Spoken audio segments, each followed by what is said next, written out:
of Knowledge Incorporated.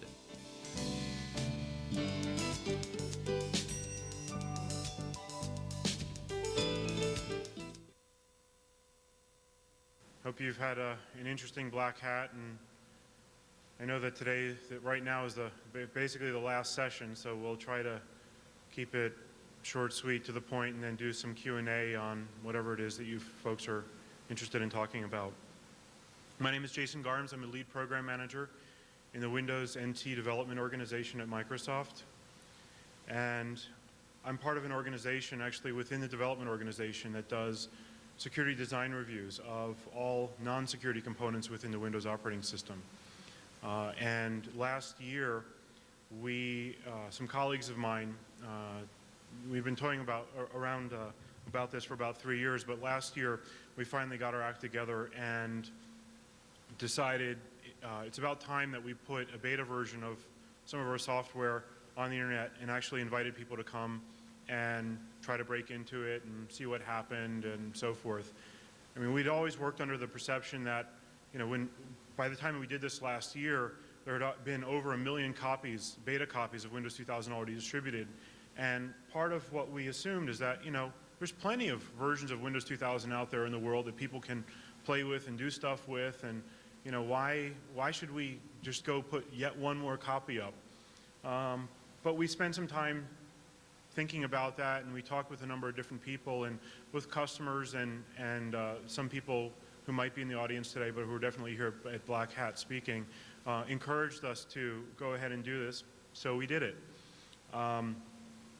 We'll talk about during this session exactly what we did, what happened while we did it, and where we're going to go from here. So our whole goal is to ship more secure products. It's not to patch products after they ship. It's not to do anything else. It's to ship the best products that we possibly can. That's why we wake up in the morning. That's why each and every one of us that works in our organization goes to work. What we wanted to do was to try to complement the beta testing and really try to take advantage of some of the real-world creativity that's out there in various places in the world, and also to be able to capture some of the people that may not otherwise have access to these kinds of systems. We had a number of Unix people who would come and say, hey, look, I don't want to run your software on our systems, but I really want to attack it. And so we said, well, we want your creativity, so sure. So we put the machine up and invited those attacks. We also wanted to be able to take and document exactly what we did in building that site, and be able to then provide better information for people about how to secure their sites. We had done a number of things up to that point in terms of configuration guidelines, but there still is a lot of room for improvement there, and we wanted to contribute to that. So what we actually ended up building was a site on the internet, and we'll go through in some degree of gory detail exactly what it was, but a site on the internet where we put a sample guest book application that people could come. It was a dynamic application with a back-end database, and people could come and they could post comments into the guest book and view a status of exactly what's happening on the site, view some other information on that site, and in general twiddle with that machine to their heart's content. As I said, every day we kept logs about what was going on that site. My colleagues who were working on this project last year announced what was happening with that site, if we were taking it up, if we were putting it down, if we were installing new builds, daily builds of the operating system onto the machine, what happened for crashes, why it crashed, if it did crash, and so forth. And we tried to create some basic ground rules. We're, again, trying to find out what people can do to these systems. And we wanted to leverage creativity. So the ground rules, as we enumerated them on the site, were make it interesting. Do whatever you want to be able to do against this particular box or this system that we have installed here. Try things that you've never tried before or never had machines in which to try it against. Try to compromise an account. Try to guess a password. Try to figure out some way to getting around those accounts and so forth. Try to change something that you shouldn't have the ability to change, like the main page on that site. Try to gain access to something you shouldn't have been able to get access to. So we had information, for example, the ASP source code that we used on that site. If you could gain access to that ASP source code, that would be an example of gaining access to something that we didn't want you to gain access to by the rules of the site. And we were going to do our darn best within a certain set of constraints to protect the system against those attacks.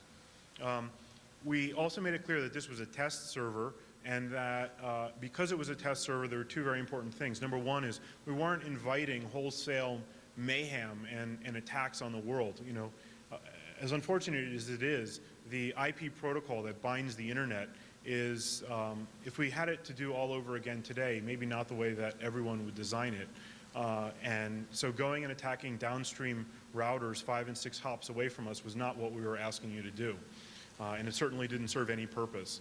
And secondly, because this was a test server, we were operating on a different set of guidelines from what you would probably do in a production environment. For example, if the site went down, we would keep it down for as long as it took to figure out what was going on. We didn't have uptime guidelines that said, oh, we're going to get it back up as fast as we can. And so that made a difference in exactly how we went about executing on the site. And then we provided an email account and we said, if you find exploits, send them to us and we'll make sure that they're addressed. And of course, we're doing a lot of monitoring as well to make sure that we knew before you even emailed us that something had happened. Now, I've gotten a lot of questions in the past about, well, you know, Microsoft, you know, why don't you give us money for doing this, or why don't you reward people and so forth? And you know, if it were completely up to me, you know, we would certainly provide rewards for people who were able to compromise the site. There's a couple of problems, and when we went to legal originally, to our legal counsel, and talked to them about putting this site up, of course, you know, there were all kinds of red flags about what happens. And the prize, the whole concept of prizing was one of the toughest ones that we faced, because I learned a lot more about the legal ramifications of awarding prizes than I ever cared to know in my entire life. But apparently there's different laws in every single country about how prizes can be awarded through contests, and these laws actually fall under the gambling laws of most countries. And so in order to legally do this kind of a challenge and offer prizes, because the reality is we know that most of these attacks aren't going to come from the US. And a lot of the creative attacks are going to come from other countries, perhaps not in the US or Western Europe or Canada and so forth. And we would have to build legal contracts in every single country where somebody might possibly attack from. And if we didn't prepare them, we found out that we could actually get in trouble with the countries that we've awarded, you know, prizes to people that live in those countries. So it was just absolute mayhem from that point of view. And we're going to take a look at that again when we do a round 2 version of this. So, you know, keep your eyes posted. But it's a legal hurdle if you actually want to do it right. A lot of people just kind of ignore the legalities of things, and unfortunately, when you're in our position, you can't do that. So briefly, a little bit about the site statistics. We went live on the 3rd of August last year, so it's actually almost a year ago, and we operated for almost 90 days. We closed down on the 27th of October.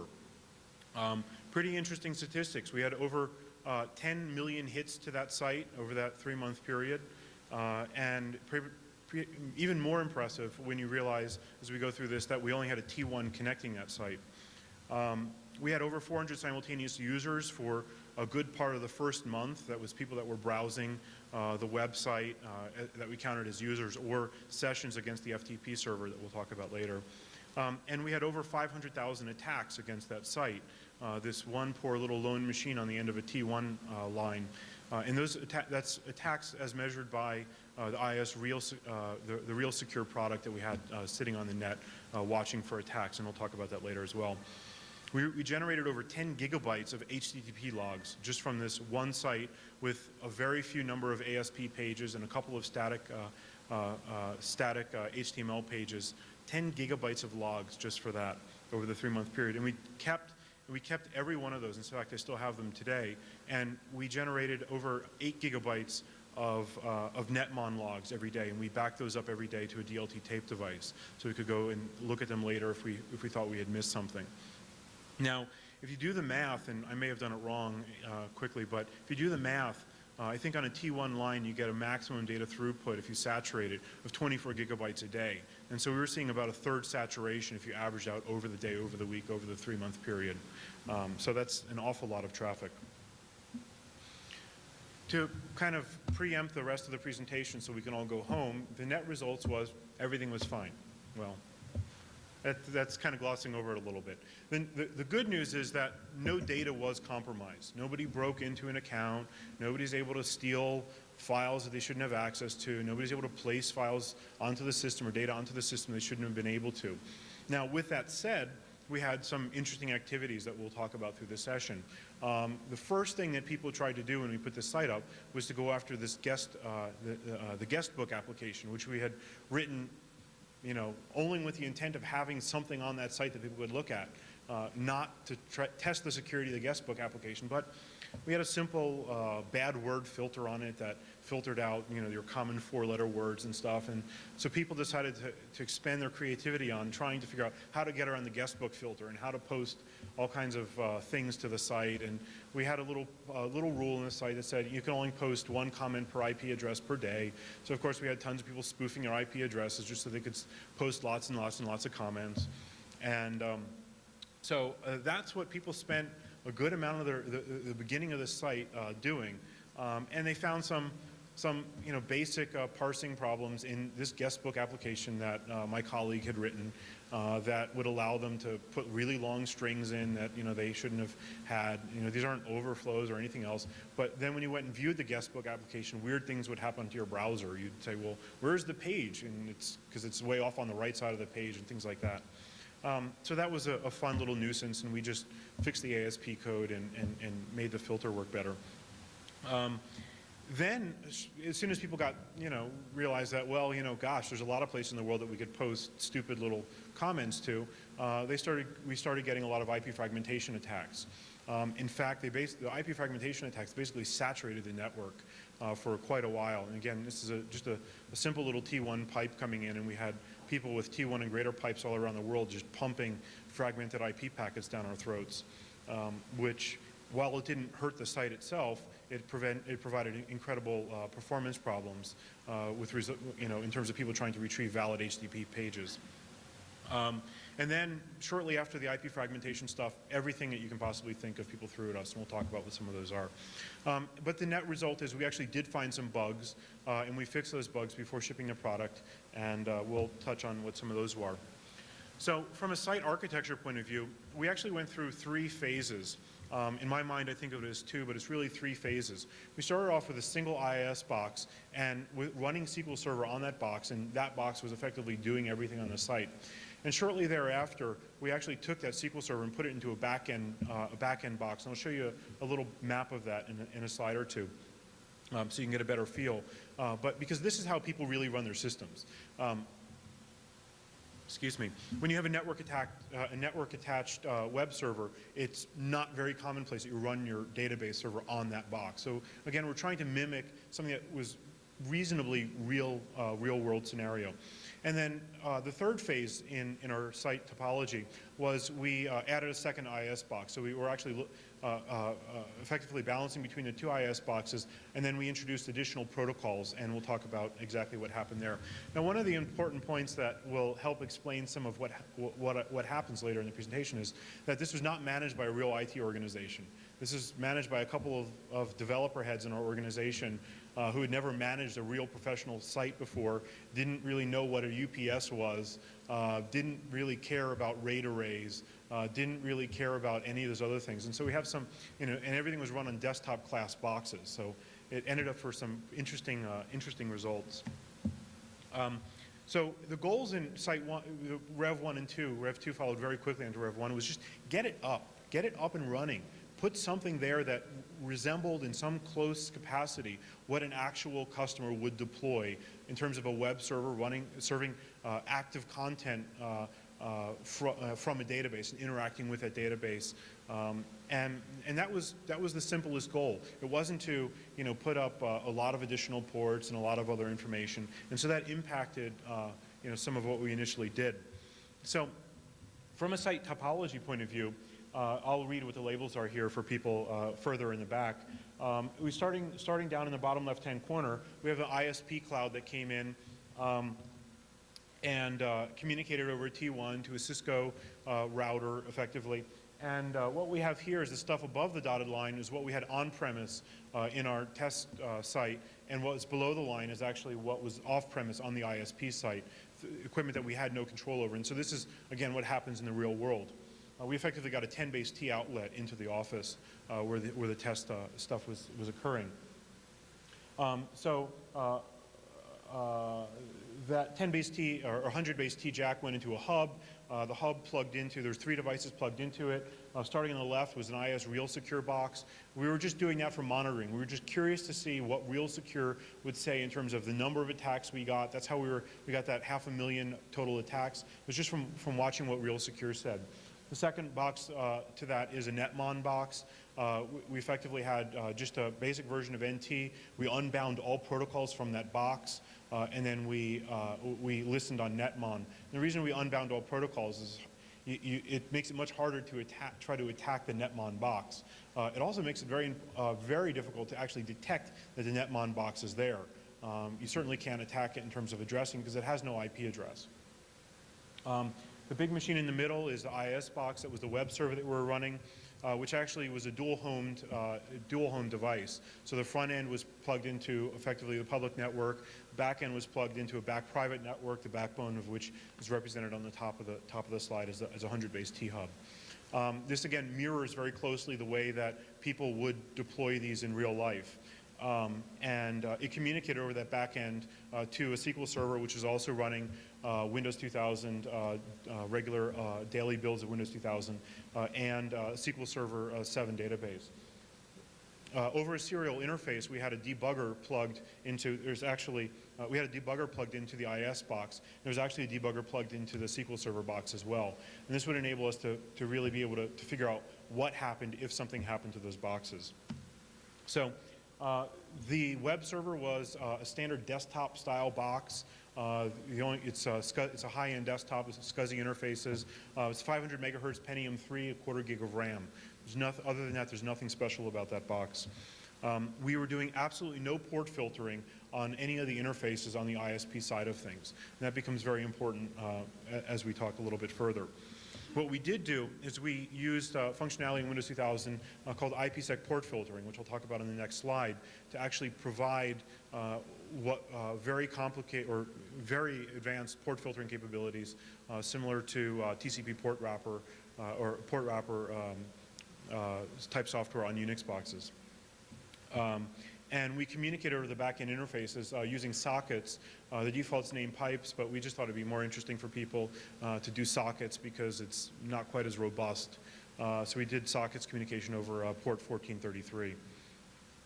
Now, one of the most important things that I probably have to say today, and if people walk out of here with nothing else, it's that you should look into IPSec port filtering in Windows 2000 if you're running Windows 2000 anywhere in your environment. IPSec port filtering is not to be confused with IPSec VPN. The IPSec port filtering was accidentally built, I guess you could say, as part of our VPN solution. So as we were building IPSec VPN technologies, one of the things you needed to be able to do was very granular, very robust port filtering. And the reality is you can use that port filtering without using any other part of the IPSec functionality. No IPSec AH authenticated header stuff, no IPSec data or payload encryption, no IPSec tunneling, forget about all that stuff. You can just run IPSec port filtering and you can lock down just the ports that you want in just the configurations that you want. So again, you can liken this very much to TCP wrapper style functionality. And so there's a great command line utility in the resource kit called IPSec POL, which lets you define these very elegantly. And what I have up here are the 4 commands that we use to configure this device. And effectively what they do is the first command here, and I know that some people in the back can't read it, so I won't expect you to, but the first command effectively says, we're going to create a new policy called my web policy. The second command says, we're going to deny all traffic to this site of all types. Deny it completely. The third one says we're going to explicitly permit anything addressed to my local IP address adapter in both directions addressed to port 80, and we're going to call that the HTTP or the OK HTTP rule, and we're going to add that to our web policy. And then the final one is that we're going to create another rule called OK ICMP, which we're going to allow bidirectional ICMP communication to our local interface. And again, we chose this because we're just a web server. We don't need to do anything but serve web. And we just thought it'd be nice to leave some ICMP stuff so people could actually find out a little bit more about our site. And that's all that was there. Now, the way the IPSec port filter works is it works from filter of most specificity to filter of least specificity. So since we said deny all in the first rule, but it was a very global generic thing, and then we specifically said, but for this one port, permit stuff through, and then on the final rule we said, and for this other protocol, ICMP, permit these through. Those took specificity or priority over the deny all. So you can use this for configuring and locking down any Windows 2000 boxes that you run anywhere in your environment, including within your intranet. And this is really an incredibly powerful tool that you can use. So when we moved to Rev 3 of our site, we upgraded the boxes to Windows 2000 Advanced Server simply because we wanted to give some additional coverage for the Advanced Server version of the product. And we added the Active Directory. Again, Active Directory was an important technology. It seemed like a reasonable thing to add Active Directory to this. And we opened up a bunch of additional ports and interfaces and had stuff running on them. We opened up LDAP and LDAP over SSL so people could actually try to do directory queries against us and try to break into the directory. We opened up FTP so you could connect to us and try to do some creative things, brute force passwords through FTP, do some other interesting things. We opened up Telnet. Same reason. We opened up SSL, so we started serving SSL content to people, and we opened up the CIFS port as well, so you could attempt to do CIFS file sharing attacks against us as well. And so this is effectively the map. You'll notice that the major difference is that we have a second box there on the right. But other than that, very similar. We upgraded the hardware from 500 to 600 megahertz boxes, no real difference. And we use a dual proc 600 megahertz box for the SSL box. Again, SSL is a performance eater, we all know that, so we gave it a little extra horsepower just for that. And these are the ports that we actually permitted, and I'll read them out because I know many of you can't read it from there. 20 and 21 for FTP, 23 for Telnet, 80 for HTTP, 88 for Kerberos, 443 for HTTP SSL, 445 for SMB, 500 for ISA-KMP, which is the key exchange protocol for IPSec. So if you actually wanted to try to attack our IPSec implementation, you could actually attack that service as well as ports 389 and 636, which are the LDAP and LDAP over SSL ports respectively. So we opened those up on the filters.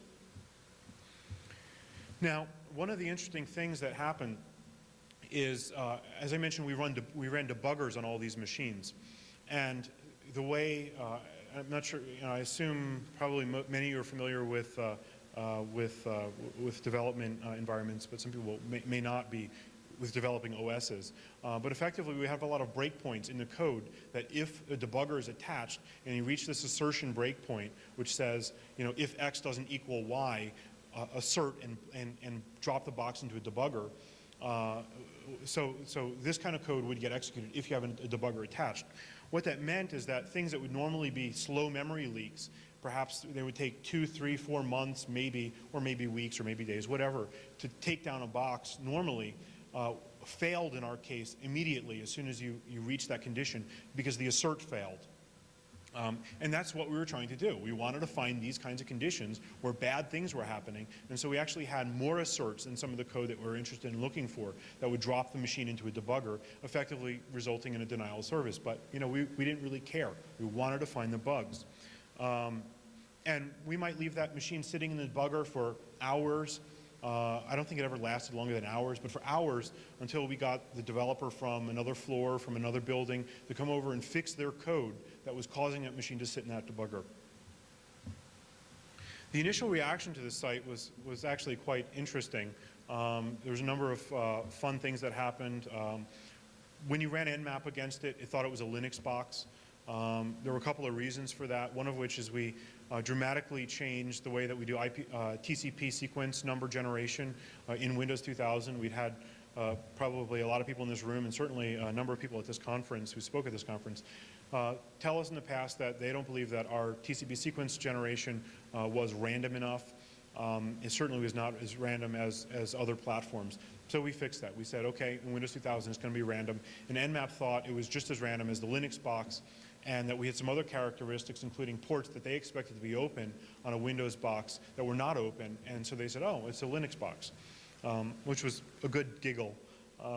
And the second issue was that people swore up and down, that there was a firewall. Because we said publicly, there is no firewall on this box. There's IPSec port filtering, but there is no firewall. People swore up and down that there is no firewall. There is a firewall. There is a firewall. You're lying. You can always go and you can prove it by just putting on IPSec port filtering on your box, and you'll find out that nothing responds. Because when IPSec port filter accepts, when it receives a packet, if it's doesn't fit one of the rules, it just drops it.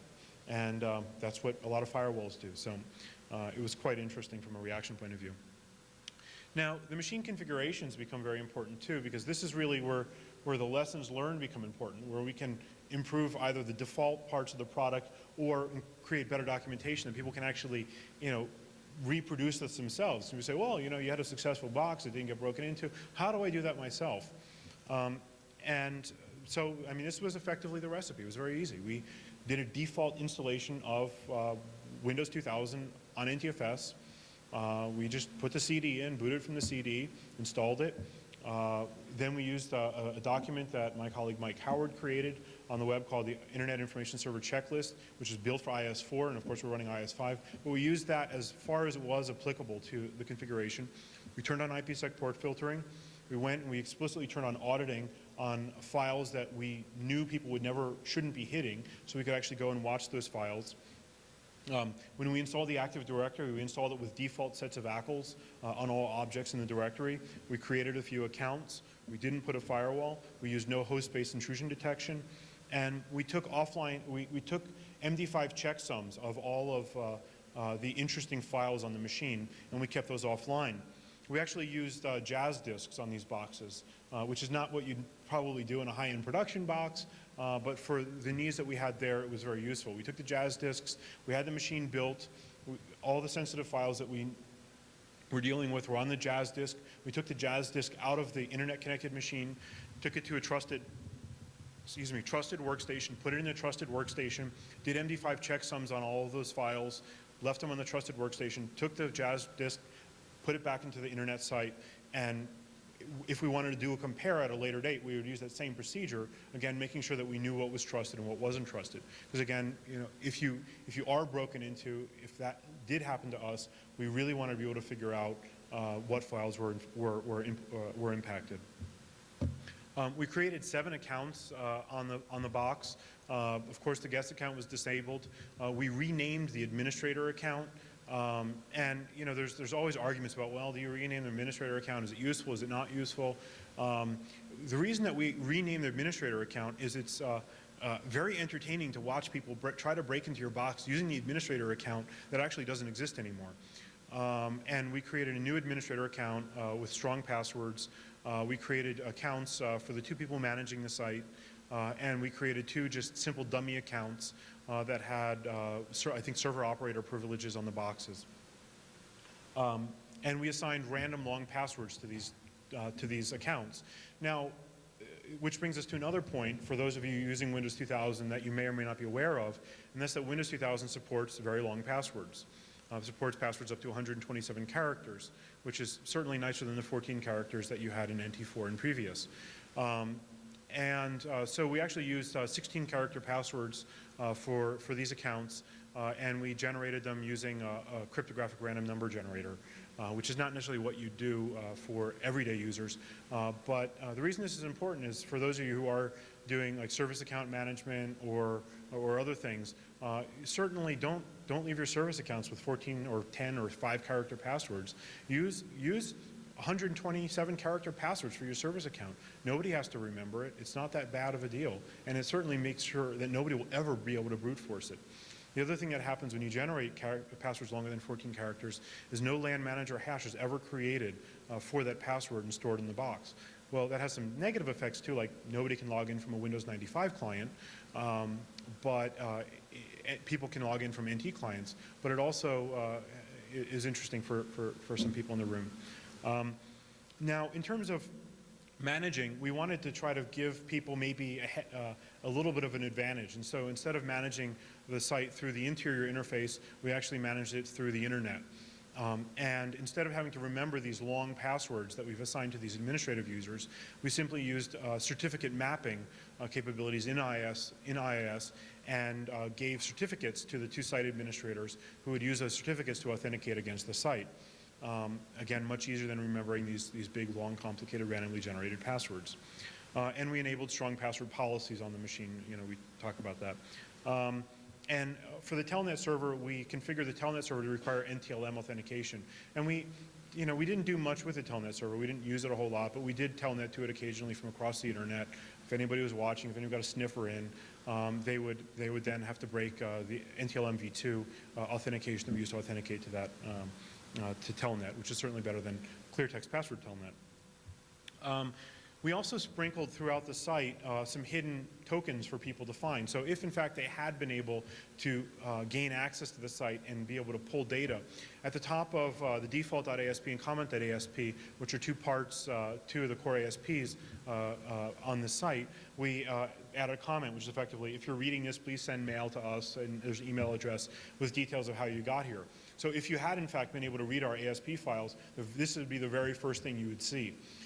Similarly, we also had files stuck throughout the file system called like hi, I broke in.txt with a similar message, so that if you actually did break in and were able to browse our file system and obtain files that were ACLed against you, you would pretty easily find these files and then be able to report them. Similarly, we had stuff sprinkled through the SQL databases. If you had actually been able to break into the SQL server in the back end, you would have found similar comments. And if you would have returned them to me, I would have personally, since legally we couldn't give you anything, I would have personally given you a very nice prize. Now, we had some interesting but unsuccessful attacks, which are worth pointing out just to demonstrate some real good creativity on people's parts. We had somebody who spent about a week trying to do password guessing against our FTP server. Since we had FTP published, people could connect to the FTP server and they could issue commands to it. And we had a guy run, I assume it's a guy, and in a moment you'll know why I assume it's a guy, run a password guessing routine against our FTP server. And every few connections that he got it wrong, we'd terminate and he'd reconnect, and he'd try to guess a few more and he'd terminate and reconnect. And instead of trying to brute force passwords, he was trying to brute force names with 3 known passwords, which were password, client, and data. He was trying to find a name of somebody who had those passwords. Well, the interesting thing is he thought that he only used male names. There were no female names anywhere in anything that he tried, which was kind of interesting to you know, if you're an observer of human behavior. The other one is we had a guy who ran for 2 weeks, a brute force attack trying to guess the administrator password. The only problem is this poor guy misspelled administrator in trying to brute force, and he spelled it administrator with only 1 R at the end. And while we kind of wanted to get, actually if you read the comments on the website that we posted, there was a hint that said, and by the way, you know, something about, by the way, you know, you have to spell the account name right in order to get the password. And you know, the attack went on for quite some time, so it was a little curious. But one of the big, you know, places that people tried to get into was the FTP site. People tried every single FTP command they could. They tried to pump various lanes of stuff into the various parameters of the commands. So people did a good job exercising the FTP server. People also tried to guess the vroot names on IIS. We only had a couple of vroots, but they wanted to find out if we had other vroots, and so people went through and they went through the entire dictionary of every possible vroot name that was a dictionary word, and of course that yielded nothing. And we even had people trying to attack us using non-NT exploits. So we had a few Linux-specific exploits. We had somebody trying to stuff. So anyway, some fun exploits in through the system that were not applicable to our platform. But I guess they assumed that maybe we really weren't running Windows 2000 on this box, and they were going to just check or something. And so, but not to downplay any of that. The net result of this 10 gigabytes worth of log files and 10 million hits and 500,000 attacks is that we found a few bugs. And the vast majority were actually memory leak bugs that would take potentially a week or 2 weeks or 3 weeks to be able to exploit under a lot of conditions. But again, because we have these assert commands in the debugger with the debugger attached, it barfed pretty quickly. Excuse the term, but that's basically what it did. One of which was a queuing problem in the TCP stack that had been introduced. We found that was actually one of the first ones within a few days because people were exercising the stack pretty well. Memory leaks, page pool memory leaks that would grind the system to a halt and effectively run out of page pool, non-page pool memory, which was ugly. And one of the major things that we were able to improve through this was resilience to SYN attacks, because we saw weeks worth of SYN attacks like you've never seen before. And we just sat there and we analyzed them, and we analyzed how much we slowed down when under a SYN attack and what happened and how quickly we recovered. And we were able to make that better. So Windows 2000 now recovers significantly faster when a SYN attack stops, and it doesn't consume nearly as much CPU time while it's under a SYN attack. Now the reality is, in a real world, SYN attacks are a fundamental problem that we have to deal with. There's no silver bullet for dealing with them, but you can certainly block them, block given IP addresses. If the SYN attack is coming from a specific IP address, you can block those at the firewalls. And the nice thing about SYN attacks is that basically when they do stop, the system does return to normal. And so you'll see there's a few more here. One of the other things that we had done is, since we were using netmon so heavily, we quickly discovered that there was a limitation the netmon guys had built. They figured that nobody was ever going to capture more than a gigabyte of netmon data at a time. And we kind of really demonstrated to them that they're wrong. And so they upped that limit significantly. So we were able to capture the whole 8 gigabytes a day and not have to keep stopping netmon every 3 hours and dumping the netmon database. So while not a vulnerability, it still helped to definitely improve the tools in the product. There was a problem in the perf mount counters in IIS that you could, by sending certain crafted attacks to IIS, you would create a memory leak in the perfmon counters, and effectively what that would result in is you got zeros for all the results of all your perfmon counters. So if you're using perfmon counters for important data, statistics collection or whatever, you wouldn't be able to do that if somebody subjected you to that attack. So you're able to fix those counters, and we're able to fix a memory leak in LDAP as well that was discovered through the testing on that site. Now, there are other, kinds of wonderful creative things that happened. The first bullet item up here is one that people always chuckle about, and they talk about conspiracies this and conspiracies that. But I tell you, in August, at the beginning of August last year, we had one killer electrical storm. And you can always check with the National Weather Service if you even care, but it wiped out our communication lines like on the third day of this site. And the rest of these actually just demonstrate tried and true policy and administration things. Our ISP, an offsite ISP, the first thing that happened is after people were bored with our site the first few days, they started going after the routers, down 1, down 2, down 3, in terms of the number of hops. And they found that one of the routers, two downlink from us, still had a default installation password, and so they took over that router and did some fun things with the router for a while until we figured out what was going on. The first way we realized it is we were suddenly getting no traffic anymore, and we were kind of scratching our head and going, people got bored awfully quick, and then we went out to the internet and through a different tap, and we tried to ping ourselves, and of course there's nothing there, and we tried traceroute and basically died at a router, and people redirecting it across the world. And so we were able to contact the ISP, and they were able to go in and take control of the router, reflash it, and set a password. Then we had another one with the router firmware being out of date on the router immediately upstream from us that fed directly into us from our T1. Having an out-of-date version of firmware, and people were creative. It was basically an out-of-the-box. You go and you bought a Cisco router, you just stick it into the wall. You don't look at the date, the fact that it was manufactured a year ago, and you just let it start running, and that's effectively what happened. And somebody wiped that router out and kept taking it down until we figured that out, went to Cisco's site, downloaded their iOS update, and patched it. Again, the next bullet is really, stupid administrator tricks. Because these boxes were effectively sitting in somebody's locked office. He had a rack of machines sitting there right in front of him, and without realizing it, he shut off the debugger box that the SQL server was attached to. And well, when you shut off the debugger, certainly the Microsoft debugger comes with Visual C, the process that you're connected to dies, and if the process is the operating system dies.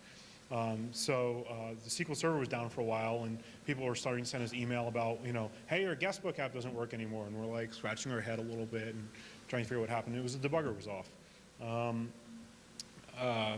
Not a whole lot of other stuff. The ones, 3 from the bottom, because we're dealing with daily builds of the Windows operating system, many people here probably aren't familiar with how we build it, but effectively we have a centralized build process where developers check code in, that goes to a centralized build, they check code diffs in, goes to a centralized area, the centralized area reviews the code, checks to make sure they're approved to check it in, they check it in, and they build a version of the OS. And then people run that version of the OS, and so we live from day to day on the stuff that we build. So if the stuff that we build is crap, then we live on crap. So we're very incented to build better stuff, because we won't be able to get our job done. But in this case, we had actually taken a direct drop from the TCP developers of an update to the TCP stack that had a debug breakpoint that he was trying to fix some other performance problem, and he had put a debug breakpoint into his private build. And we took that private build, not realizing it was a debug breakpoint. So as soon as the first SYN attack came back in, we dropped into a debugger again. And so these, various kinds of things. The other problem that we had was people just massive posting to the ASP pages. The reality is the more data you pump into an ASP page, the machine's got to process that information. And so we had people just constantly feeding information into the ASP parser. And finally, the final stupid admin trick was really one of my colleagues said the administrator lockout or the account lockout to 3 failed login attempts. And once we enabled the FTP server and people started really doing password guessing attacks, they locked out a couple of the accounts, including the account that the FTP server and the web server ran under. Now the good news is, while those processes are running, if the account gets locked out, that's not a problem. They continue to run. But the next time you reboot the machine, they don't start up again. And then you sit there and you scratch your head and you go, well, why didn't the service start? And then you start doing your tracing and you find out, well, the accounts are locked out. Which, again, there's a lesson learned there about, security versus survivability of the system. And that account lockout on an account used on an internet host should be set differently than something on like a corporate network asset or something. So just to give you a feel for the way that we responded to these attacks, effectively attacks came in 3 classes. One was there's really a bug in Windows, and we'd go and we'd grab the developer and the tester by the hair, and we'd drag them up to the office, and we'd plop them down in front of the machine, and we'd say, you're not leaving till you fix this, which is not something that many of you have the luxury of being able to do. So hopefully we're doing that on your behalf, but certainly in your case you would be calling your support representative or so forth and grabbing them by the hair and dragging them out and making them fix it. There's a bug in our ASP code which we fixed a number of these at the beginning. We simply went ahead and fixed it. But we had a lot of these IP, it's the fact of IP, right? It's the laws of IP.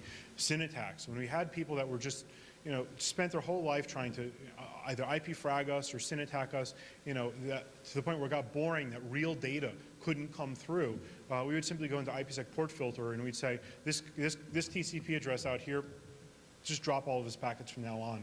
And we would just leave it that way for a while to permit, more intelligent attacks to try to come through, things that we realized at least had a possibility. So our top attacks on this site were listed up here. IP fragmentation was by far the weapon of choice across the entire roughly 3-month portion of time that this site was up. SYN floods were tremendous, and we had people that ran traceroute on us constantly, 24 hours a day, 7 days a week for 3 months. They just kept running traceroute, and you could see the ICMP packets come in, and you could just watch that they were doing traceroute. While it's not an attack, it actually constituted a lot of traffic. And those were people that wanted to, know immediately once our site went down, so they could go, say, oh yeah, no, the Windows 2000 test.com site's down again. People are very creative with their IP protocol attacks in terms of going through every possible parameter they could, using a lot of interesting tricks. While we didn't come up with any other interesting bugs out of what I said, we were able to kind of look at the data from the creativity of the attack and optimize a little bit about how we actually handle things in the stack, such that we can weed out the attacks even earlier, thus improving overall performance when under attack. IP half scans were, for some reason, very popular. I guess somebody just learned how to do those in school or something at that point. FTP was huge. People tried RDS attacks against us, the color dollar data against the web servers, and all the various dot attacks against IIS represented a lot of our log files. Huge URLs that people would shove through at us and so forth. But the most interesting part is that we had a lot of very coordinated attacks. They weren't attacks that were coming from one source. They were attacks that were coming from many sources at the same time, trying to take advantage of perhaps timing issues or so forth. So there was a lot of creativity and coordination that went on there. From a recommendations point of view,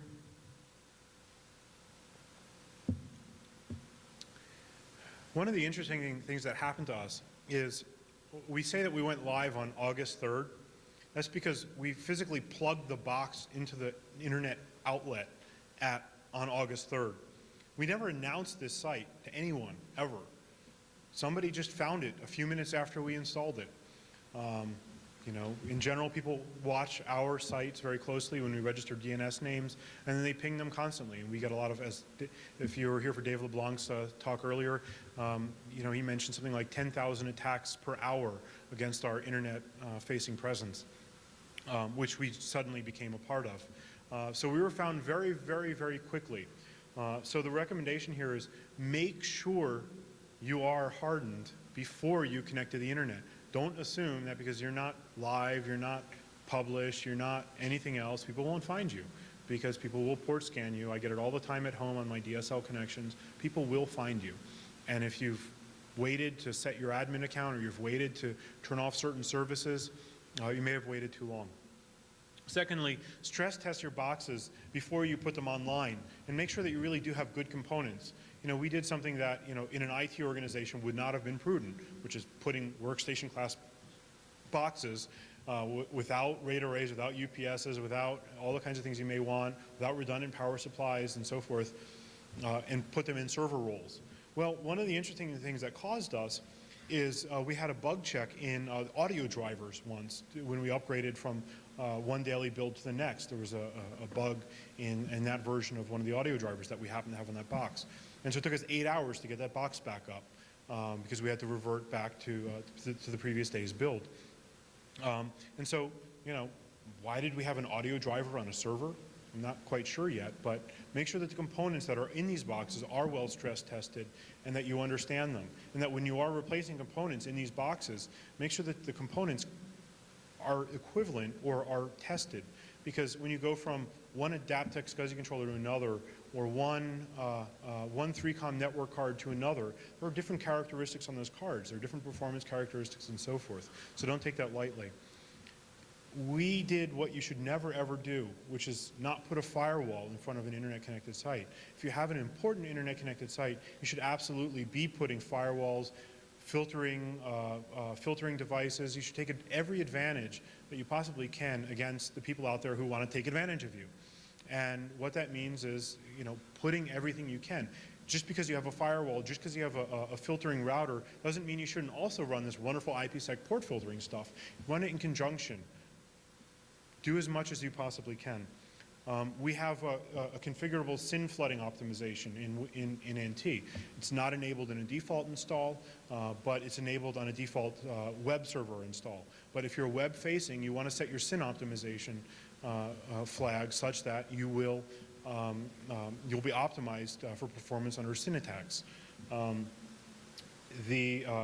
Out of all of what we learned out of this, we built the IIS-5 security configuration checklist, which is everything that we went through to make this site work, including the IP config stuff, including what settings to change. And then we built a security configuration manager template that you can use to actually simply put on your web server and apply that policy template to your web server using the security configuration toolsets in Windows 2000. And then you get all of the registry settings, all the file system controls, all of the registry ACLs, and everything else that we used on this site. And it's all documented in that configuration guide as well. Definitely work with your ISP to make sure that their upstream stuff is secure, that they're keeping track of patches, that they're and that they in fact have passwords on their routers. Very good thing to do. Monitor your logs regularly. You can definitely see all of these kinds of attacks coming through on various logs. You can see RDS attacks coming in on IIS logs. If people are trying to guess passwords or break into other stuff, you can see that actually happen on the logs. So make sure you look at your logs on a regular basis, and that you have people that really that are trained to know what to look for in those logs. Close down unneeded ports, turn off unneeded services. Can't say enough about that. Use strong passwords, use long passwords, use certificates. Definitely, if you're administering your IIS boxes, use certificates for the administration process. It's a very, very easy step to do. You can use the certificate server built into Windows 2000 to issue the certificates. You don't have to go buy them from somebody. Just use them to administer the site in a more secure fashion. So I often get people to say, well, you know, the site wouldn't have stayed up for so long, or the site wouldn't have been so successful, or you would have found more bugs if I had a shot at it. And I get a lot of that. And your turn is next. You can come. We're going to put another one of these up for the next version of Windows. So me and my colleagues are currently working on a plan to put a new site up, to do a better job, to put more fun targets up there, and to sit down with legal again and figure out what kind of prize we might be able to finally offer, you know, now that we have a little longer leadway with them. But you can try your hand at it in a few months. And the other interesting thing is, if some of you folks haven't seen, recently, I think 2 days ago, eWeek shut their site down finally, the end of the tournament, but they had a site up for a while, which was a kind of interesting mix of heterogeneous platforms, Solaris box running Oracle and Linux and some other boxes, 2 Windows 2000 boxes, all running on kind of a real built application that really mimicked a real customer site. And they had it up there for a number of weeks, and they had some attacks and some exploits, and I'm happy to say that the Windows 2000 server running Exchange for SMTP email services had no problems and was never compromised and never taken down, and that the the domain controller, it was serving LDAP functionality for the site. The Windows 2000 domain controller never had a hiccup as well. But it's an interesting reading if you go take a look at eWeek and see what they did. And they'll also be publishing information about how they built that site and so forth. So some additional resources. In the next week or so, we'll actually have a white paper written about basically the talk that I've just given with additional filled-in information, with some configuration settings, with some statistics and graphs and so forth about the Windows2000test.com site. It'll be on Microsoft.com/security, and you can take a look at that and you know, get a feel for what happened and how to apply some of that to your site. The IS5 security configuration checklist, a very important thing, and the configuration tool are both available today on Microsoft.com/security. And I'm happy to announce that my colleague in crime, Michael Howard, has, as of 2 weeks ago, a new book is available called Designing Secure Web-Based Applications for Windows 2000, which actually also documents an enormous wealth of stuff that Mike has learned over the past year and for his last couple of years as the security program manager of the IIS product. So a terrific book, again, for information about how to defend and secure not only your site, but to build applications that are robust and securable on the internet. So with that, Thank you very much for your time, and we'll have some time for a couple of questions. Anyone?